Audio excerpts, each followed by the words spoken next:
Radha okay నాన్న, నాకు ఇక అక్కడికి వెళ్ళాలని కూడా లేదు. ఒకవేళ సారికని ఎక్కడైనా బయట కలుస్తాను అని చెప్పేసి హాయిగా వెళ్ళి నిద్రపోతుంది. లక్ష్మి ఏంటండి ఇది, కైలాష్ ఇలా మాట్లాడుతున్నాడు? నాగేశ్వరరావు అది కూడా మన మంచికి, వాడికి తెలుసు డబ్బున్న వాళ్ళతోనే అన్నీ ఉంటాయని, కాకపోతే వాడికి ఎవరినో ప్రేమిస్తాడనే టెన్షన్ నాకు లేదు అని అంటాడు.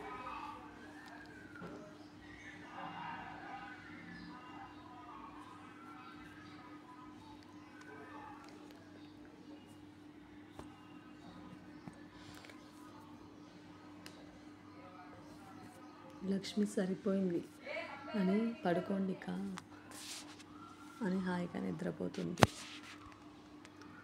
అలా ఆ రోజు గడిచిపోతుంది.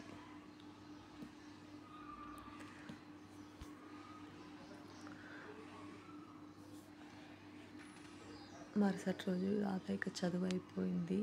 ఇక తమ్ముడి అమ్మ నాన్న బాధ్యత నాది, నేనే వాళ్ళని చూసుకోవాలి అంటే నేను ఉద్యోగం చేయాలి, వెళ్ళి ప్రొఫెసర్ గారిని కలవాలి అని ఆలోచిస్తూ ఉంటుంది. సారిక ఫోన్ తీసుకొని రాధకి కాల్ చేస్తుంది.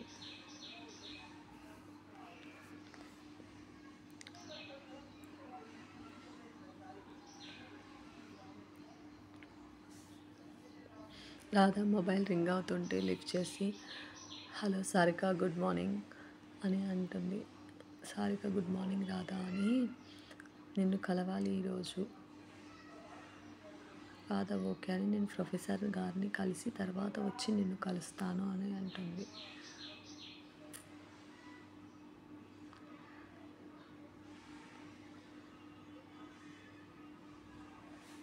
సారిక, నువ్వు మా హాస్పిటల్లో వర్క్ చేయాలి, ఇంకేమీ ఆలోచించకుండా మా ఇంటి దగ్గరికి రా అని అంటుంది.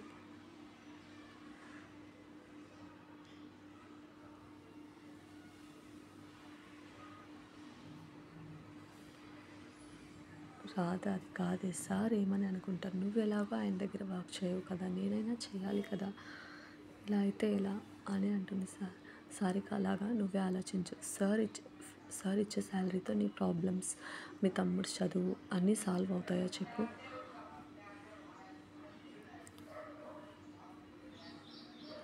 రాధ ఆలోచిస్తూ ఉంటుంది. సారిక, మీ తమ్ముడి ఎడ్యుకేషన్, మీ ఇంట్లో ఖర్చులు ఇవన్నీ ఎక్కువగా ఉంటాయి, అందుకే అన్నిటికీ సార్ ఇచ్చే శాలరీతో సాల్వ్ కావు, కాబట్టి నా మాట విని నువ్వు మేనేజ్ చేయలేవు, మాట విని. రాధ ఆలోచిస్తూ ఫోన్ కట్ చేస్తుంది. సారిక ఇప్పుడు తను ఇక్కడే నాతోనే వర్క్ చేస్తుంది అని అనుకుంటూ ఉంటుంది.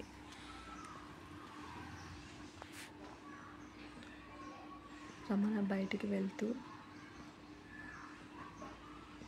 రాధని చూసి ఏంటి తల్లి అలా ఉన్నావు, ఏమైంది? రాధ, నాన్న నేను మీతో మాట్లాడాలి అంటుంది. ఒక మంచి నిర్ణయం కోసం నేను మీతో మాట్లాడాలి అని చెప్తుంది. రమణ, ఏంటి తల్లి, నీపై నాకు నమ్మకం ఉంది, నువ్వేం చేసినా అది కరెక్ట్గానే ఉంటుంది అని అంటాడు.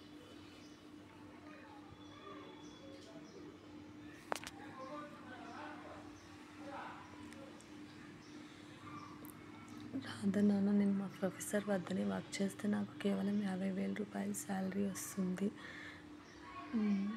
నాన్న, కానీ రమణ అవునా, మంచిదే తల్లి, చెయ్యి, అందులో తప్పేముంది, మీ తమ్ముని ఎడ్యుకేషన్ బాధ్యత కూడా నీదే కదా, నీ సంపాదన మీదే కదా, అవసరం ఉంది కదా తల్లి అని అంటాడు.